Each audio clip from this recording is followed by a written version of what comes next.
वृद्धों की समस्याएं और समाधान। लेखक वेदमूर्ति तपोनिष्ठ पंडित श्री राम शर्मा आचार्य। अब आप बूढ़े हो गए हैं और जवानी में बुढ़ापे की तैयारी भी नहीं की है, इसलिए स्वाभाविक है कि आप पछताएं और अपने को कोसें। वही आप कर भी रहे हैं, मगर इस पछताने, कोसने और रोने झींकने से होता क्या है? न तो इससे बुढ़ापा चला जाएगा और न उससे बुढ़ापा काटने में मदद मिलेगी। अब तो आपको लाभ साहस पूर्वक बुढ़ापे से टक्कर लेने से ही मिलेगा। पहला काम तो यह कीजिए कि बुढ़ापे की इस अवस्था में जवानी के गुलछर्रे याद कर कर के कुढ़ना छोड़िए, क्योंकि ऐसा करने से आपको उन दिनों की अनुभूति होती रहेगी और वर्तमान की स्थिति उनके अनुकूल नहीं है। इसलिए आपको और भी अधिक मानसिक कष्ट होगा। शरीर को जवानी में थका डाला गया है, मन विकारों के पास कर दिया है। अधूरे काम आपको सांप के कांटे की तरह छिद रहे हैं। आप पछताते और मन ही मन कहते हैं, हाय, मैं कुछ भी तो नहीं कर सका। इस हाय तौबा, ताप और पश्चाताप को त्यागिए। जो कुछ थोड़ा बहुत कर सके हैं उसी पर संतोष कीजिए और आगे के लिए अर्थात पुनर्जन्म के लिए संस्कारों का मानसिक निर्माण कीजिए। इससे भी अच्छा यह है कि इसी स्थिति के अनुरूप जो कुछ भी कर सकें करने का प्रयत्न कीजिए, पर जो कुछ नहीं कर सके हैं अथवा जो कर नहीं सकते उसकी चिंता छोड़िए। चिंता बुढ़ापे के हाथ में पैनी छुरी ही समझिए। आपके लड़के बच्चे आपकी उपेक्षा कर रहे हैं। आप सोचते हैं कि जिन लड़कों को मैंने गोद में खिलाया, जिनकी परवरिश की, जिन पर जीवन की सारी निधियां निछावर करके योग्य बनाया, वे हमारे सुख दुख की जरा भी परवाह नहीं करते। यह मनोव्यथा है जो आपको कुढ़ाए घुटाए डालती है, लेकिन इस कुढ़न से कोई काम न बनेगा। यदि आप बुढ़ापे के इस स्वाभाविक कष्ट से बचना चाहते हैं तो उपेक्षा की 100 गुनी उपेक्षा कीजिए। उपेक्षा की उपेक्षा करने का एक ही उपाय है, किसी से किसी बात की अपेक्षा मत कीजिए। पहली गलती तो यही हुई कि आपने संतान का पालन अपेक्षा रखकर किया, यानी आपने इस सौदे के भाव से बच्चों के साथ कुछ किया कि आगे चलकर यह उसका प्रतिफल मैं सूद ब्याज के भर देंगे, और इसीलिए आपने अपनी पाई पाई इस व्यवहार व्यवसाय में लगा दी। पर अब आपको कुछ न मिलने पर कष्ट हो रहा है। नेकी कर कुएं में डाल के भाव से अपने कर्तव्य उपकार को न भूलिए। आशा अपेक्षा बिल्कुल न करिए। नैतिकता की परिधि में कोई ऐसी अदालत नहीं है जो आपके उपकार का ब्याज भी आपको दिला सके। इसलिए जिस विषय में कोई वश न हो उसे रोष क्षोभ का प्रसंग बना लेना, अपने विचार मार्ग में कांटे लगा लेना है। बच्चे जो कुछ देखभाल कर लेते हैं या जो कुछ दे देते हैं उसी पर प्रसन्नता पूर्वक संतोष कीजिए।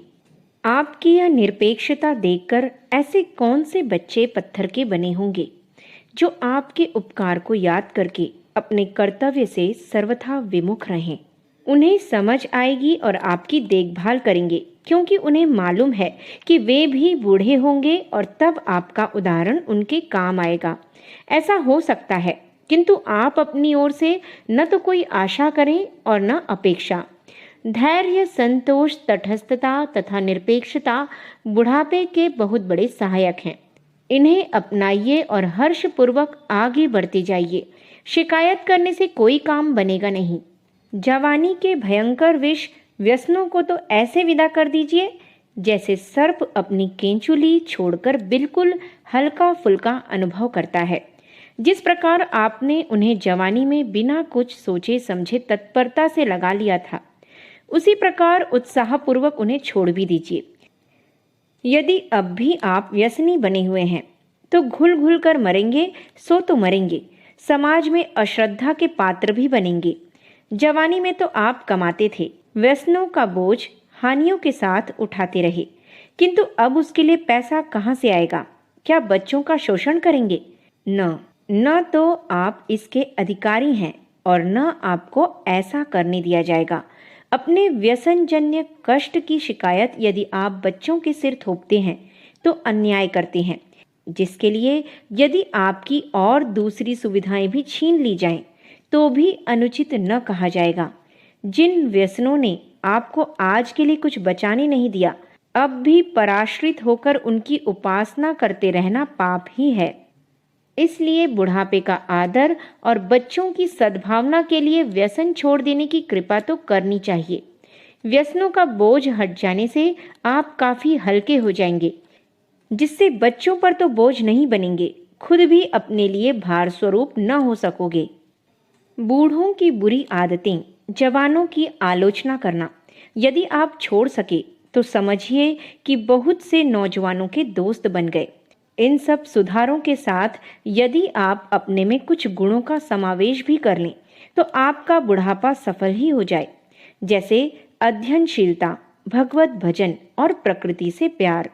अध्ययन आपके अनुभव के साथ मिलकर मूल्य बढ़ा देगा। भगवत भजन से मिलकर बुढ़ापा संतत्व में बदल जाता है, इसमें संदेह करना ही नहीं चाहिए। इस प्रकार जब आप संतत्व शोभी वृद्ध बन जाएंगे, तब आपको न तो किसी चीज की आवश्यकता होगी और न किसी चीज का अभाव। आवश्यकता रहित अनाभाव कितना सुखकर होता है, इसका पता तो अनुभव करने पर ही चलता है, जिसका अनुभव बुढ़ापे की आयु में कर लेना कोई कठिन बात नहीं है। और यदि कहीं बुढ़ापे की सफेदी के साथ निर्मलता का भी समावेश हो गया, तब तो बुढ़ापे की कष्टकर आयु देवत्व में ही बदल जाएगी। इस प्रकार हम आप जो बूढ़े हो गए हैं, यदि अपनी वयोवृद्धता को बिना किसी पर बोझ बनाए सम्मान पूर्वक यापन करना चाहते हैं, तो इन उपायों का उपयोग करके देखें। जवानी में न की हुई तैयारी की भूल को कदाचित यह उपाय पूरा कर सके। लौकिक दृष्टि से निरर्थक और बेकार हो जाने पर भी बुढ़े घर छोड़ना नहीं चाहते।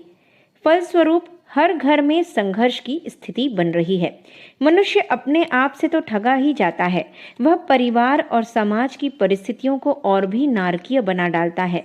कदाचित कहीं ऐसी स्थिति न भी हो, लोग घरों में वृद्धों का सम्मान करते भी हों, तो भी परिवारों से चिपके रहना उनके हित में नहीं है, क्योंकि शाश्वत सिद्धांत कभी बदलते नहीं। मनुष्य इच्छा कहाँ करता है, तो भी मृत्यु तो आती ही है। मनुष्य कब चाहता है कि वह बुढ़ा हो, पर शरीर तो अपनी असमर्थता प्रकट करता ही है। यदि ईश्वरीय नियम नहीं बदल सकते, तो उनमें अपने आप को फिट करने के लिए यह आवश्यक है कि मनुष्य अपने आप को बदले और शाश्वत स्वरूप को पाने, मोक्ष, परमपद, जीवन मुक्ति का आनंद लूटने के लिए स्वयं को बदले। वृद्धावस्था का उपयोग इस दृष्टि से बड़ा ही अनोखा और अनुकूल होता है। इस अवस्था को सुविधा की दृष्टि से 4 भागों में बांट लेना चाहिए। 2 पारमार्थिक, श्रम और लोक सेवा, 2 व्यक्तिगत, साधना और स्वाध्याय। यह विभाजन उपार्जन की दृष्टि से नहीं, वर्ण आध्यात्मिक लाभ की दृष्टि से है। श्रम को इसीलिए नहीं छोड़ देना चाहिए कि उससे शरीर की शिथिलता दूर रहती है। सब अंग अपना अपना काम करते रहते हैं और व्यक्ति रुग्णता और बीमारी से सुरक्षित बना रहता है। इसलिए हल्के फुल्के काम मृत्यु पर्यंत करते रहना चाहिए। लोक सेवा का उपयोग अपने पीछे एक स्वस्थ और सुंदर संसार छोड़कर प्रसन्नता पूर्वक जाने के लिए किया जाता है। वृद्ध पुरुषों को अपनी मानसिक चेष्टाएं घर और कुटुंब की ओर से खींचकर सारे समाज, देश और दुनिया को अच्छा और व्यवस्थित बनाने में लगानी चाहिए। यह क्रम बंद हो जाता है, तभी उठता हुआ नया रक्त भटककर गलत रास्ते पर चला जाता है। आज की सामाजिक दुर्दशा का बहुत कुछ दोष इस पर भी है कि हमारे पुरखों ने आत्म कल्याण को लोक सेवा से अधिक महत्व दिया। यह भूल आगे नहीं हो तो ही अच्छा। इतना होने पर भी हम यह मानते हैं कि मनुष्य को आत्म कल्याण की आवश्यकता की उपेक्षा नहीं ही करनी चाहिए और उसके लिए नियमित रूप से साधना और स्वाध्याय का क्रम चलाते रहना चाहिए। यह भी एक तरह का परमार्थ ही है। साधना से अंतःकरण के कपाट खुलते हैं, मनुष्य की लौकिक आकांक्षाओं का मूल्य घटता है और उसका एक विशाल क्षेत्र में विकास होने लगता है। इसलिए वृद्धावस्था में मनुष्य का अधिकांश समय स्वाध्याय में लगे। जो कुछ पढ़ा जाए उस पर चिंतन और मनन भी किया जाए और तदनुरूप अपनी इच्छाओं, आवश्यकताओं और मनः स्थिति को ढालने का भी साहस किया जाए। इसी का नाम साधना है। यह सोचना सही नहीं है कि जवानी में खुशी रहती है और बुढ़ापे में निराशा चढ़ी रहती है। दोनों का अपना अपना महत्व और रस है। उनमें थोड़ी भिन्नता तो है, फिर भी वे गाड़ी के दो पहिए की तरह परस्पर जुड़ी हुई भी हैं। जवानी का उपार्जन बुढ़ापे को सुसंपन्न बनाता है और ढलती उम्र में उस संपदा के सदुपयोग का सही समय आता है जिसे जवानी में कमाया गया था। जवानी में पहाड़ पर चढ़ने जैसा जोश रहता है, पर बुढ़ापे में उस शिखर पर पहुंचने के उपरांत उन दूरवर्ती दृश्यों का सौंदर्य दिख पड़ता है जो चढ़ते समय दृष्टि में आया ही नहीं। जवानी चले जाने पर उसके लिए पछताना ऐसा ही है जैसा कि जवानी आने पर चले गए बचपन के लिए रोना मचलना। जब विद्यार्थी अगली कक्षा में चढ़ने पर खुशी मनाता है और पिछली कक्षा छूट जाने का रंज नहीं करता, तो वयोवृद्धों को भी क्यों इसका दुख मनाना चाहिए कि जवानी चली गई। जो सामने है उसका महत्व समझना और सदुपयोग करना ही बुद्धिमानी है। बुढ़ापा उतना निरर्थक नहीं जिसके आगमन पर शोक मनाया जाए और सब कुछ छिन गया ऐसा सोचा जाए। बुढ़ापा तब भारी पड़ता है जब जवानी में उसके आगमन की पूर्व तैयारी नहीं की गई होती। अप्रत्याशित आधमकने वाले मेहमान से परेशानी हो सकती है, पर पूर्व सूचना मिलने पर प्रतीक्षा और तैयारी का अवसर देकर जो मेहमान आता है उससे प्रसन्नता ही होती है। बुढ़ापे को सम्मानित अभ्यागत माना जाए और उसके सत्कार का पूर्ण प्रबंध रखा जाए तो अनख लगने जैसी कोई बात होती नहीं। जवानी की अनुभवहीनता में बरती गई हरकतों की उन दिनों दरगुजर होती रहती है, पर वयोवृद्धों को अपनी बढ़ी चढ़ी हैसियत का ध्यान रखते हुए गुण कर्म स्वभाव में शालीनता के उत्तरदायित्वों का अधिक मात्रा में निर्वाह करना पड़ता है। बुढ़ापे की गरिमा भी इसी में है। वह सुखद और सम्मानास्पद इसी आधार पर बनता है। विद्यालय में प्रवेश करने के दिन पट्टी पूजन का प्रसंग उत्साहवर्धक होता है, पर उत्तीर्ण करके प्रमाण पत्र लेकर विदाई के दिन भी कौन खेद मनाता है। वृद्धावस्था में मरण की निकटता समीप आ रही हो और उदासी छा रही हो तो उन बच्चों से कुछ सीखना चाहिए जो पढ़ाई पूरी करके विद्यालय छोड़ते समय तनिक भी निराश नहीं दिखाई पड़ते। बच्चे किशोरावस्था की प्रतीक्षा करते हैं। किशोरों में प्रौढ़ावस्था की समर्थता पाने का उत्साह रहता है। फिर वृद्धों को आगे की सुखद संभावनाएं सोचने की अपेक्षा ऐसा क्यों समझना चाहिए कि जो सुखद था वह चला जा रहा है और दुखद आ रहा है। समयानुसार वृद्धावस्था भी आवेगी ही, उसे टाला नहीं जा सकता, पर उसे भार और कष्टप्रद बनने से रोका जा सकता है। वे बीमारियां जो शरीर को जल्दी बूढ़ा करती हैं और मौत को जल्दी बुलाती हैं, केवल शारीरिक ही नहीं होती, उनमें से अधिकांश मानसिक स्तर की रहती हैं। जीवन की लंबाई घटाने वाली बीमारियों में से एक है मृत्यु के दिन गिनते रहना, उससे डरते रहना, अथवा अब मरने के दिन निकट आ ही पहुँचे यह मानते रहना। हमें अपने कार्यों में समुचित रस लेने और व्यस्त रहने की आदत डालनी चाहिए ताकि ऊब और खींच में फंसकर अंतः चेतना मृत्यु की आराधना न करने लगे। हमें उन व्यक्तियों को आदर्श मानकर चलना चाहिए जो अधिक समय तक जीवित रहे। ऐसे लोगों की स्मृतियां ध्यान में पड़ी रहें तो निश्चय ही अपने मन में भी दीर्घ जीवन के प्रति आस्था उत्पन्न होगी और मृत्यु के अनावश्यक भय से छुटकारा मिल सकेगा।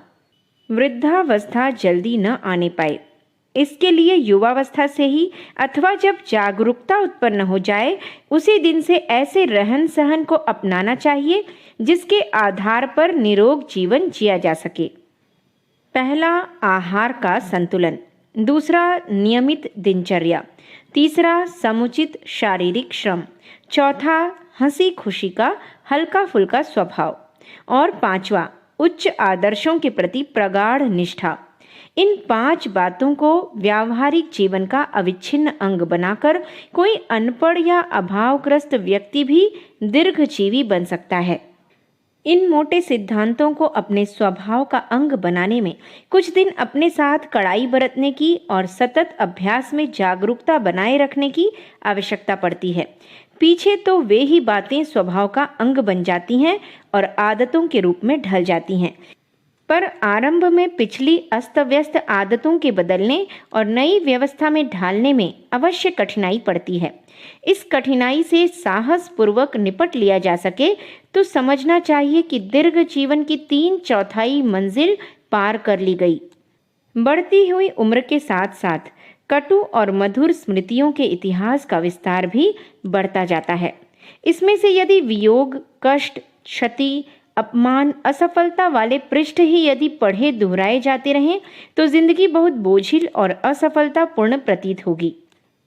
इसी प्रकार वे पृष्ठ जो अब की तुलना में कहीं अधिक सुखद और सुंदर थे, पढ़े जाते रहें तो प्रतीत होगा कि जो कुछ आकर्षक था वह समाप्त हो गया। अब तो केवल दुर्भाग्य भरी विडंबनाएं ही शेष हैं। अब कुछ ऐसा नहीं बचा जिस पर प्रसन्नता व्यक्त की जा सके या आशा भरे स्वप्न देखे जा सकें। इसी विचार प्रवाह की कष्टदायी भूतकालीन स्मृतियों में उलझे रहने से मनुष्य मानसिक दृष्टि से खिन्न और हताश बनता चला जाता है। कहना न होगा कि बोझिल मन ही वस्तुतः असामयिक बुढ़ापा है। शरीर पंच तत्वों से बने उन पदार्थ परमाणुओं की संरचना है जिनका स्वभाव ही उत्पत्ति, वृद्धि और जीर्णता है। समयानुसार शरीर का बूढ़ा होना समझ में आने वाली बात है, पर मन क्यों बूढ़ा होना चाहिए? चेतना तो शाश्वत है। मन चेतना का अंग है। मन पर बुढ़ापा छाने लगे तो समझना चाहिए कहीं कोई बड़ी भूल हो रही है, और भूल के फलस्वरूप न केवल शरीर समय से पूर्व जीर्ण हो रहा है, वरन मन क्षेत्र नीरस निरानंद बन रहा है। इस अवांछनीय स्थिति का कारण है भूत भक्ति। गए गुजरे जमाने की वे स्मृतियां जो हमें उद्विग्न और विक्षिप्त करती हैं, इस मस्तिष्क पर छाई रहें तो उसे भूत भक्ति ही कहा जाएगा। भूत के साथ वर्तमान की तुलना करनी ही हो तो इस तरह करनी चाहिए कि पिछले समय की किन भूलों, किन जिम्मेदारियों, किन समस्याओं और किन कठिनाइयों से अब छुटकारा प्राप्त कर लिया गया है। ऐसा चिंतन संतोष की सांस लेने का अवसर दे सकता है और बुढ़ापे की उपलब्धियों के साथ संतोष की अनुभूति को जोड़ सकता है। भविष्य का सुखद चिंतन, अगले दिनों की उत्साहवर्धक कल्पनाएं वृद्धावस्था को भी सरस बना सकती हैं। वेदमूर्ति तपोनिष्ठ पंडित श्री राम शर्मा आचार्य। अगले दिनों क्या करना है यह निर्धारित करना चाहिए और उस कार्यक्रम को पूरा करने के लिए जुट जाना चाहिए। बहुत कुछ काम निपट गया हो, शरीर अधिक परिश्रम करने में समर्थ न हो तो भी स्थिति के अनुरूप व्यक्तिगत क्षेत्र में अथवा सार्वजनिक क्षेत्र में कुछ न कुछ कार्यक्रम चुने या बनाए ही जा सकते हैं। घर में छोटे पुत्र पौत्रों के साथ विनोद एवं स्नेह दुलार कर उनको सुयोग्य, सुसंस्कारी बनाने जैसे कई काम हाथ में लिए जा सकते हैं। सार्वजनिक जीवन में हर स्थिति के व्यक्ति के लिए कुछ न कुछ सेवा कार्य सहज ही करने को मिल सकती हैं। इसके लिए किसी सेवाभावी संस्था में सम्मिलित होकर अपेक्षाकृत अधिक सरलता से सामुदायिक सेवा कार्यों में सम्मिलित रहा जा सकता है। व्यवस्थित और योजनाबद्ध जीवन क्रम सदा सरल पड़ता है, साथ ही सरस भी रहता है। वृद्धावस्था को दुखद बनाने का एक बड़ा काम यह है कि हम घर के नई पीढ़ी वाले लोगों को बच्चा ही समझते रहते हैं और उनके ऊपर अंकुश रखने का वैसा ही प्रयत्न करते हैं जैसा उनके शैशव काल में किया जाता था। यह उपहास है कि अबोध बालकों की तरह ही वयस्क बच्चों के साथ व्यवहार किया जाए। बड़े बच्चों की अपनी कल्पना और आकांक्षा रहती है। वे कुछ देखना, अनुभव करना चाहते हैं। इसके लिए उन्हें अधिक स्वतंत्रता मिलनी चाहिए। आवश्यक नहीं कि वे आपकी ही पसंदगी को अपनाएं। उन्हें अपने ढंग से सोचने और करने का अवसर मिलना चाहिए। जहां आवश्यक हो और उचित हो वहां सलाह और प्रोत्साहन देना वयोवृद्धों का काम है, पर उस पर इतना जोर नहीं देना चाहिए कि अपने और घर के लोगों को सिखाई मनोमालिन्य के स्तर तक पहुंच जाए। समाज में दूसरे लोग भी हैं जिनका क्रियाकलाप हमारी पसंदगी का नहीं, फिर भी हम उनसे संबंध बिगाड़ते नहीं। क्यों ऐसा ही तालमेल घर के लोगों के साथ नहीं बिठाया जा सकता? सृष्टि के समस्त प्राणी अपने अबोध बालकों की देखभाल और चिंता व्यवस्था करते हैं। जब वे बड़े हो जाते हैं तो उन्हें अपनी मर्जी का जीवन जीने के लिए स्वतंत्र छोड़ देते हैं और अपनी चिंता का बोझ हल्का कर लेते हैं। मनुष्य को भी उससे मिलती जुलती ही नीति अपनानी चाहिए। घर के वयस्क लोगों के साथ इतना मोहग्रस्त नहीं होना चाहिए कि वे अपने लिए चिंता का विषय बने रहें और वृद्धों को अपना जीवन बोझिल प्रतीत होने लगे। मित्र या सलाहकार के रूप में अपनी स्थिति बनाए रखना पर्याप्त है। उनकी चौकीदारी करना छोड़ देने में अधिक बुद्धिमानी है। इस प्रकार मस्तिष्क पर से जो वजन घटेगा उसके साथ परलोक सेवा के ऐसे पारमार्थिक चिंतन अथवा कृत्यों में लगाया जा सकता है जिससे लोक परलोक की सुखद संभावनाओं का पथ प्रशस्त हो सके। घर वालों को इतनी अधिक सलाह नहीं देनी चाहिए कि जिसे वे हजम न कर सकें और अपच से उत्पन्न विकृतियों का सृजन न करने लगें। कई बार वृद्धावस्था में मृत्यु का भय बहुत सताता है। यह मानसिक दुर्बलता है। मृत्यु वस्तुतः जीवन की एक अति महत्वपूर्ण और अति आवश्यक क्रांति है, जिसके माध्यम से हम थकान, कुरूपता और अक्षमता के जंजाल से छूटकर नई स्फूर्तिवान जिंदगी के नए चरण में प्रवेश करते हैं। हर रात को हम थककर सोते हैं और हर प्रभात में नई स्फूर्ति के साथ जागृत होते हैं। सोने और जागने की तरह ही मृत्यु और जीवन की श्रृंखला भी है, जो दिन रात के सुनिश्चित चक्र की तरह अनादिकाल से चली आ रही है और अनंत काल तक चलती रहेगी। इसमें डरने जैसी कोई बात नहीं, वरन नया वस्त्र धारण करने, नए क्षेत्र में सैर सपाटे के लिए जाने की तरह सुखद ही अनुभव होना चाहिए। फिर युवावस्था में मौत से डरने की बात का कुछ कारण भी है कि कुछ महत्वपूर्ण कार्य कर सकने अथवा उपभोग करने लायक शरीर और मन भी था। अब बुढ़ापे में जबकि इंद्रियां और काया की नस नाड़ियां साथ देने से इनकार करती हैं, तो नए जीवन का संदेश क्यों कष्टकर प्रतीत होना चाहिए। वृद्धावस्था वस्तुतः उतनी भारी नहीं होनी चाहिए जिसे वहन करने वाले ऊबें और मरने की कामना करें। परिवार वाले उसकी उपस्थिति को भार समझें। समाज के कर्णधार उन्हें एक प्रकार की राष्ट्रीय विपत्ति समझें और उनकी विकट समस्या को हल करने के लिए परेशान रहें। वृद्ध पशुओं की तरह उन्हें बूचड़खाने भी तो नहीं भेजा जा सकता। विचारणीय है कि जहां वयोवृद्धों के विकसित व्यक्तित्व का लाभ उठाया जाना चाहिए, परिजनों को उनकी उपस्थिति सौभाग्य मानना और अनुभव करना चाहिए, वहां होता ठीक उल्टा है। इसके दो कारण हो सकते हैं। एक, आहार विहार में समय के साथ परिवर्तन न करना। दूसरा, चिंतन को रचनात्मक दिशा में अग्रसर न किए रहना। पेट की भूख कम हो जाती है क्योंकि जवानी जैसी पुष्टाई नहीं रहती। हजम करने की क्षमता घट जाती है। इसलिए भोजन में सुधार यह करना चाहिए कि उसे हल्के स्तर का ही रखें और मात्रा घटाकर इतनी कम कर दें जो आसानी से हजम होती रहे। कड़े परिश्रम न बन पड़े तो दूर तक टहलने जाना, बिस्तर पर पड़े पड़े अंग संचालन की विधियां नियमित रूप से करते रहना भी आवश्यक है। इससे जकड़न बढ़ने न पाएगी। अपने हाथों विविध अंगों की मालिश की जा सकती है। जिनके पास सुविधा है, साथियों या नौकरों से वह कार्य करा सकते हैं। दो बूढ़े मिलकर भी इस प्रकार एक दूसरे की मालिश करते रहने का उपयोगी व्यायाम करते रह सकते हैं। गहरी सांस लेने का अभ्यास और स्वच्छता के लिए दूसरों पर कम से कम आश्रित रहने की व्यवस्था अपने बलबूते ही बनानी चाहिए। कपड़े धोने सुखाने, झाड़ू लगाने, उपयोग के पात्र स्वयं साफ करने जैसे कार्यों में समय भी कटता है और दूसरों का एहसान भी कुछ तो घटता ही है। ताकत की दवाएं खोजने और जवानी वापस लाने के लिए हकीम डॉक्टरों के पीछे लगना और पैसा बहाना व्यर्थ है। विटामिनों की भरमार पेशाब के रास्ते निकल जाती है और बेकार गुर्दों पर अनावश्यक भार डालती है। सबसे बुरी बात है खाली समय बैठे रहना। इसमें अपनी और दूसरों की हानि ही हानि है। घर के कार्यों में हाथ बटाना, बाजार से शाक सब्जी जैसी हल्की फुल्की वस्तुएं खरीद लाना, बच्चों को खिलाना, उनमें से जो बड़े हो गए हों उन्हें पढ़ाना तथा कहानियां सुनाना जैसा कार्य तो सहज ही चलता रह सकता है।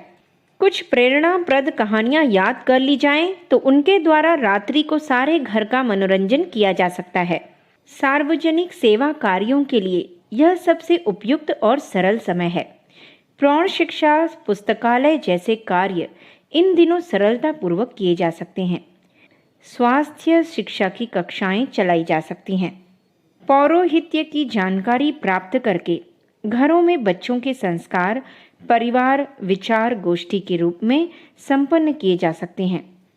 मन की स्थिति वानप्रस्थों जैसी बना लेनी चाहिए और घर को एक निर्वाह व्यवस्था मात्र समझकर उस पर शासन करने की आकांक्षा को तिलांजलि दे देनी चाहिए। मरण को भय का नहीं वरन उपयुक्त परिवर्तन का सुयोग मानकर उसकी प्रतीक्षा और ऐसी तैयारी करते रहना चाहिए कि अगला जन्म वर्तमान की अपेक्षा अधिक उज्जवल व समुन्नत हो। ऐसी गतिविधियां अपनाने पर किसी को बुढ़ापा भार न लगेगा और उसे भार रूप मानकर किसी को चिंतित न होना पड़ेगा। वृद्ध जन अपने को परिस्थिति के अनुरूप ढालें। वृद्धावस्था के आगमन पर शरीर और मन दुर्बल हो जाता है। आवश्यकता इस बात की है कि बदली हुई स्थिति के अनुरूप अपने को बदल लिया जाए। जो परिस्थिति के साथ तालमेल बिठा लेते हैं वे बुद्धिमान हैं। वे प्रतिकूलता का अनुभव नहीं करते। जिन्हें दुर्बलता के कारण दूसरों का सहयोग लेना पड़ता है उनके लिए नम्रता आवश्यक है। जो यह नहीं समझते, आकांक्षाओं को सीमाबद्ध नहीं करते, वे स्वयं में कुढ़ते और दूसरों को कुढ़ाते रहते हैं। किसी को जेल जाना पड़े तो वहां मिलने वाले अन्न वस्त्र पर ही संतोष करना और प्रसन्न रहना पड़ता है। जो घर की सुविधाओं का स्मरण करके जेल कर्मचारियों से वैसी आशा या अपेक्षा करते हैं वे असफल तो रहते ही हैं, साथ ही अपने तथा दूसरों के ऊपर झल्लाते भी हैं। ऐसी दशा में शारीरिक कठिनाइयां मानसिक कठिनाइयों के साथ जुड़कर दूनी हो जाती हैं। मनुष्य को स्मरण रखना चाहिए कि सदा परिस्थितियां अपनी इच्छा के अनुरूप ही नहीं होती। विवशता की स्थिति में कोई अन्य विकल्प न रहने पर परिस्थितियों के साथ समझौता करके ही सुखी रहा जा सकता है। जिस प्रकार समय ने युवावस्था को वृद्धावस्था में बदल दिया, उसी प्रकार मन को शरीर के अनुरूप और शरीर को परिजनों की भावनाओं के अनुरूप ढालना चाहिए। जो ऐसा कर पाते हैं वे वृद्धावस्था में मिलने वाले सहज सम्मान को बनाए रहते हैं, अन्यथा उसे भी हाथ से गंवाना पड़ता है। तरह तरह की फरमाइशें पेश करने और तरह तरह के आदेश निकालने वाले वयोवृद्ध वैसा न कर पाने पर घर वालों पर खींचते हैं और प्रत्यक्ष रूप से अथवा परोक्ष रूप से अवज्ञा का भाव मन में रखने लगते हैं। ऐसी स्थिति में वृद्धावस्था बहुत भारी पड़ जाती है। अन्य किसी संबंधी के यहाँ चले जाने अथवा तीर्थ आदि में एकाकी रहने की बात और भी अधिक बेतुकी है। इस कदम को उठाने पर और भी अधिक संयम बरतना पड़ता है। वैसा न बन पड़ने पर गलत कदम उठाने का पश्चाताप होता है, साथ ही उपहास भी। बचपन जब समाप्त होता है और किशोरावस्था तथा यौवन का समय आता है तब मन बदलना पड़ता है। बचपन का मन किशोरावस्था में काम नहीं देता। किशोरावस्था की आदतें गृहस्थ जीवन में काम नहीं आती। नवयुवक रहने पर जैसा मन रहता है वैसा ढलती आयु में नहीं रहता। बदलती परिस्थितियों के अनुरूप शारीरिक क्रियाकलाप और मन का रुझान बदलना पड़ता है। जो यह परिवर्तन नहीं कर पाते वे उपहासास्पद बनते और तिरस्कृत होते हैं। बचपन की आदतें उन दिनों तो अच्छी लगती हैं पर प्रौढ़ावस्था में बेतुकी हो जाती हैं। ठीक इसी प्रकार वृद्धावस्था में मानसिक चिंतन और शारीरिक आदतों में परिवर्तन अपेक्षित है। जो समय को नहीं देखते वे वैसी ही भूल करते हैं जैसे कि दिन भर सोना और रात भर जगना बेतुका लगता है। मृदुलता मधुरता का स्वभाव हर किसी को हर आयु में अच्छा लगता है। ऐसे स्वभाव वालों से घर के तथा बाहर के लोग सदा प्रसन्न रहते हैं। अक्खड़पन हर आयु में हर किसी को बुरा लगता है। वृद्धावस्था में तो मधुरता की और भी अधिक आवश्यकता पड़ती है, क्योंकि शारीरिक मानसिक दुर्बलता की स्थिति में उपयोगिता घट जाती है। उसे दूसरों की सहायता अपेक्षित है। इस पर भी अक्खड़पन दिखाया जाए तो खाई चौड़ी हो जाती है। युवावस्था में चाहे स्वयं कितना ही कमाया हो, पर संयुक्त परिवार प्रणाली में उस पुरानी संपदा पर और नई कमाई पर घर के कर्ता धर्ताओं का अधिकार हो जाता है, साथ ही उसमें से वापस मांगने का अधिकार भी चला जाता है। इसीलिए अपनी आवश्यकताएं और इच्छाएं कम ही रखनी चाहिए। अपनी कमाई में से किसी को देना हो तो वह कार्य तभी पूरा कर लेना चाहिए जब तक शरीर काम देता है। फिर उसमें से वापस मांगने या किसी को देने की बात कहना झंझट मोल लेना है। वृद्धावस्था में एक और कठिनाई सामने आती है, खाली समय काटने की। पूजा पाठ 1-2 घंटे हो सकता है। शेष समय काटने के लिए सबसे अच्छा माध्यम घर के पड़ोस के बच्चों को खिलाना पढ़ाना है। शाहजहां को उसके बेटे ने कैद कर लिया तो उसके लिए अन्य सुविधाएं होते हुए भी समय काटने की कठिनाई बहुत अखरी। तब उसने बेटे से कहलवाया कि उसे बच्चे पढ़ाने का काम दिया जाए। वह प्रबंध हो जाने पर शाहजहां को समय काटने वाली मनोरंजक व्यवस्था मिल गई। वैसा ही कोई रास्ता हर बुढ़े को तलाश करना चाहिए। शरीर जितना काम कर सकता हो उतना उससे अवश्य लेना चाहिए, अन्यथा सर्वथा बैठे या पड़े रहने पर अपने अंग अवयव जकड़ जाते हैं और शरीर समर्थ रहते हुए भी निकम्मा होकर अधिक कष्ट देने लगता है। ऐसी दशा में मन में हीनता के भाव भी आते हैं। शारीरिक सेवा दूसरों से तभी लेनी चाहिए जब सर्वथा अशक्तता आ घेरे, अन्यथा हाथ पांव चलाकर उतना काम तो करते ही रहना चाहिए जिससे दूसरों का कम से कम एहसान लेना पड़े। स्मरण रहे, निठल्लापन आदमी के मन पर काहिले लाद देता है और उस कारण दीनता दयनीयता का अनुभव होने लगता है। आंखों से अशक्त हो जाने पर भी कितने ही व्यक्ति सूझबूझ से काम लेते हैं और जहां तक छोटे मोटे कामों का संबंध है, किसी को यह अनुभव नहीं होने देते कि आंखें न रहने के कारण इन्हें निजी कार्यों में कठिनाई हो रही है। वृद्धावस्था में भी प्रसन्न रहने की हंसोड़पन की आदत हाथ से न जाने देनी चाहिए, वरन पहले की अपेक्षा कुछ और बढ़ा देनी चाहिए। अभ्यास से यह हो सकता है। हंसने हंसाने वाले व्यक्ति के पास घर बाहर के लोग घिरे रहते हैं, जबकि अपनी कठिनाइयों का रोना रोते रहने वाले से लोग दूर रहते और बचते देखे गए हैं। बुढ़ापे में मन को ईर्ष्या द्वेष रहित बालकों जैसा सौम्य सात्विक बना लेना चाहिए। इस प्रकार की मनोभूमि अगले जन्म के लिए, परलोक के लिए सुखद सिद्ध होती है। जो लोग खींचते रहते, उद्विग्न एवं असंतुष्ट रहते हैं, उनका परलोक भी कष्टकारक होता है। इस जन्म के संस्कार भी अगले जन्म में साथ जाते हैं और सद्गति दुर्गति के निमित्त कारण बनते हैं। इसलिए वृद्धावस्था में सन्यासी जैसी मनोभूमि बनानी चाहिए। वह घर में रहते हुए भी बन सकती है। इसके लिए आवश्यकता नहीं कि घर छोड़कर अन्यत्र जाया जाए। सबसे बड़ी बात है कि जीवन का स्वरूप और उसके बिताने का ढंग समझा जाए तो शरीर और मन दोनों को सुदृढ़ बनाए रखा जा सकता है और बुढ़ापे को ऐसा रखा जा सकता है जिसमें कुछ भी कष्टकारक प्रतीत न हो। वरन जीवन के अगणित रसों में से एक अनोखा स्वाद बुढ़ापे का भी चखा जा सके। यदि मनः स्थिति वैसी ही बनाए रखी जाए जैसी बालकों की होती है तो उसका प्रभाव शरीर पर पड़ेगा। स्फूर्ति, सक्रियता, उमंग, आशा, जिज्ञासा, नम्रता बनी रहने से मानसिक संतुलन और उत्साह बना रहेगा। फलतः बुढ़ापा उस बुरे रूप से न आएगा जैसा कि आमतौर से आता है। विशेषज्ञों के अनुसार आमतौर से बुढ़ापे को जिस अभिशाप के रूप में देखा जाता है वह एक मानसिक रोग की प्रतिक्रिया है जो अपने लक्षण शरीर को जराजीर्ण और मस्तिष्क को अस्त व्यस्त बनाती हुई प्रकट होती है। बचपन का, यौवन का अपने ढंग का आनंद था। वृद्धावस्था में भी स्थिति के अनुरूप कितने ही ऐसे आधार हैं जिनके लिए गर्व किया जा सकता है, रस लिया जा सकता है और अधिक अच्छा पाने के लिए उपयोग किया जा सकता है। गुजारे की और परिवार की जिम्मेदारियों से निवृत्ति मिली तो खाली होने और सूनेपन की नीरसता क्यों अपनाई जाए। लोक मंगल का इतना विशाल क्षेत्र सामने पड़ा है कि उसमें व्यस्त रहकर कमाने की जिम्मेदारी पूरी करने से भी अधिक सक्रिय रहा जा सकता है। शरीर कम काम करता हो, इंद्रियां साथ न देती हों तो चिंता की कोई बात नहीं। परिपक्व व्यक्तित्व और परिष्कृत अनुभव की संपदा का उपयोग करके घटने वाली शरीर क्षमता की भरपाई आसानी से हो सकती है।